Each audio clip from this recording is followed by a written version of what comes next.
So 13 years ago today, me and your girl here, we officially became a thing.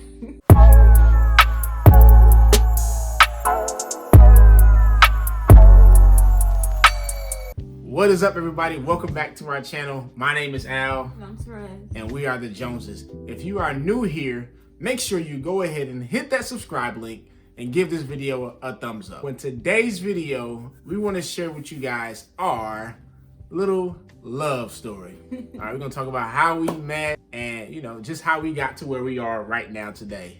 Dang, it's been 13 years Can't believe it. since we been boyfriend and girlfriend. So I'm gonna tell y'all how it started, right? It all started Sophomore year. Sophomore year.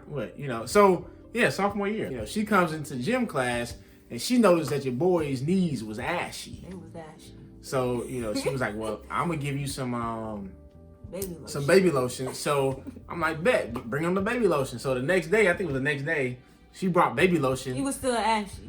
So she brought the baby lotion to school and, applied it to my legs, you know what I'm saying? And I was just sitting back like, It wasn't even like that. Don't sit there and lie. How was it then? I said, here. That was sophomore year. We actually didn't start dating till senior year in high school. So fast forward, 2 years, everybody's getting geared up to go to prom or whatever. And a friend of ours was like, I think y'all should go to prom together. So initially, we started off as just friends. She was going to college in the fall. I was getting ready to go to college in the fall. And, we both had up in our minds what we thought that, hey, we're going to go to school. I'm not going to get a girlfriend. She wasn't going to get a boyfriend. I don't want nobody in Springfield. Right. I'm about to go to college, meet new people. I'm about to go have fun. So, we both had in our mind that, we wasn't going to date anybody. We was going to go to prom as friends. And then I remember it just like yesterday. I was spending the night over my boy's heavy house. Hey, she hit me with this question. She hit me with so what are we? I mean, we were spending so much time. We got on the phone and stuff. I'm like, I'm investing a lot. I need to know. I need to know now. And I'm like, any further. And I'm like, well, I thought we were, going to do our separate things. We going as friends or whatever. And, and then, but, I was like, well, I think we boyfriend and girlfriend, I think. So. He didn't say that. So we decided to go out on a date.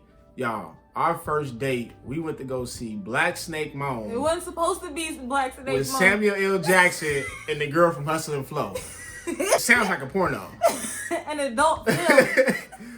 So I think we actually went to go see Stump the Yard or something like that. And I wasn't trying to go see no Black Snake And it was sold out, so we was like, well, that was the only thing left. That was like that's one of the things we talk about to this day all the time. Like, what was we thinking going to see Black Snake Moan? I don't even remember what that movie was about. All I remember, we went in there, it was halfway over. It was halfway over. All I remember is Samuel L. Jackson and a dirty white beater with some crazy hair. And somebody on a leash. I think he got her on a chain.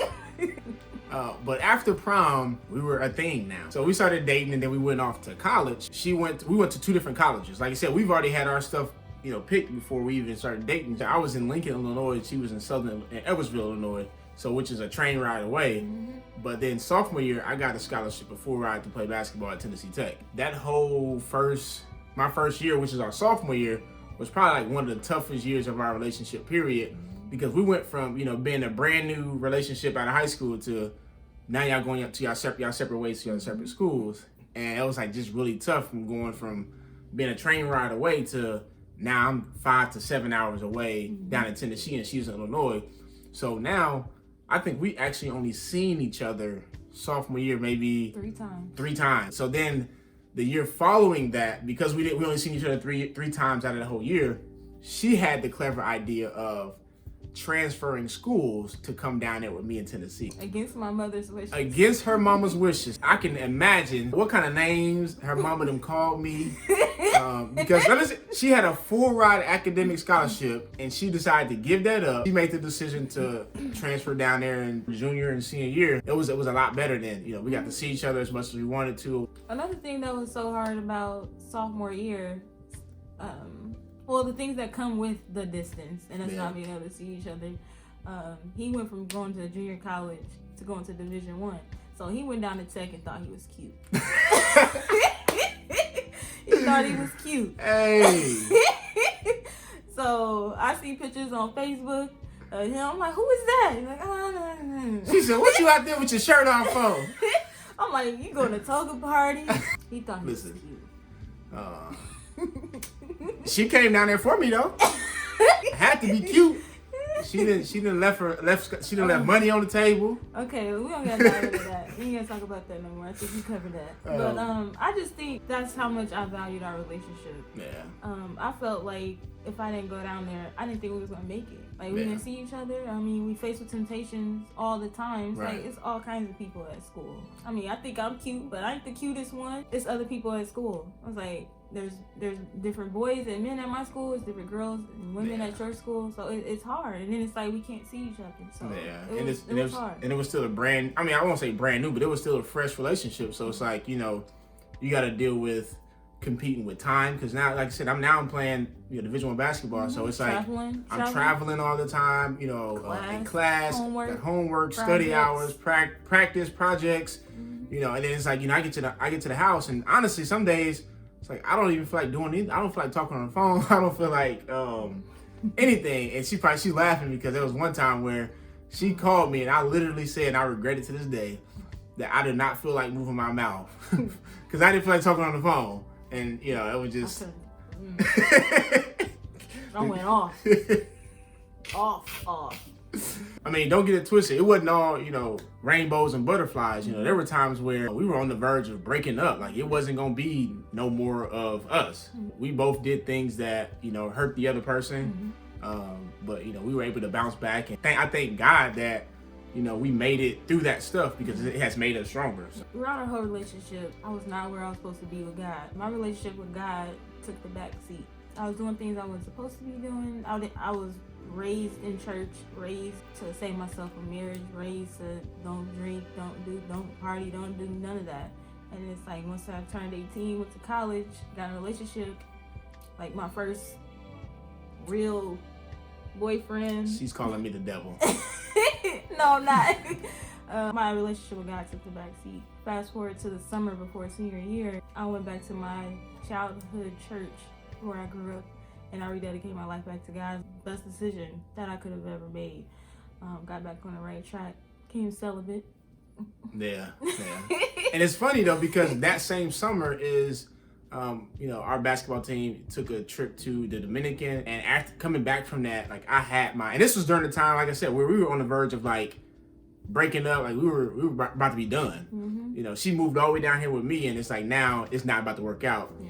But then it's I like how God works, because that same summer I came back, and it's just like I had this moment where I legit had my coming to Jesus moment. I went to church with a friend, with one of my teammates. I got, gave my life to Christ, and ever since then, man, my life has completely changed. Yeah. Our relationship changed, everything changed. Just the way I looked at her and everything. So, like you said, we became celibate, and we stopped having sex. I was like, man, we celibate, so something gonna have to give soon. So I proposed. Now I was just like, really? That's why I wanted the booty. No, I just. No, but seriously though, like things started to change for us in our relationship. Her relationship with God, my relationship with her. Once that shift happened, our relationship just flourished. Changed for the better. That was in October of 2020. I mean 2010. Man, it was 10 years ago. That was October of 2010, and then March 15th. So dang, it was 2011. So that's 9 years ago. 9 years ago today I was gearing up to play one of my last collegiate basketball games. And I was like, well, I wanted to propose to her, but it's like we were flying out to like Michigan that next morning, like early. So I had to do something quick, but I wanted to propose on that day because it was significant to me or whatever. Because it was a date, like I said, she asked me, hey, so what are we? So I wanted to propose on that day. I popped the question. She had her little bonnet on, and she was crying. It was late. So I might be a rat. Thank God social media wasn't big then, because it wasn't, what some of these cats be proposing now. I'm like, golly, I'm glad I ain't have to propose back, now. And we were what? I was 21. I wasn't even 22 yet. I was 21. My birthday was in April. And then proposed that March. And then we got married that September of that same year. 6 months after I proposed, we got married. So, you know, we was ready. We always ask each other, you know, what made me the one and what made you the one? I seen how unbothered she was with sticking with what all the other girls in high school was doing, which is wearing tight jeans and little shorts. How I knew was our long conversations that we had at night. We used to talk on the phone all night. All night, sleeping. Fall out sleeping, wake up the next morning. Yeah. And the things that we were talking about is our future, our goals, our aspirations. We both come from humble beginnings, so we were talking about our childhood, how we grew up, and talking about how we wanted it to be different for our children. Our parents did what they could, but we always talked about what we would do differently with our kids. Right. How we want to stand on the shoulders of our parents and do even more. Yeah. Start off where they ended and keep going. Yeah. So just hearing about your future aspirations, your goals. A lot of boys that age, they don't talk about that. They got one thing on their mind. Yeah, it's like we weren't up late talking about nasty Booty. stuff. We was up late talking about, I want to go to college and do this after this. I want to be this. Like talking about all of our goals. And when I get a family, I want to do this. I want to have a house and a car. All this. Yeah, it was attractive. Yeah. And I can't forget, she was tall, dark, and handsome.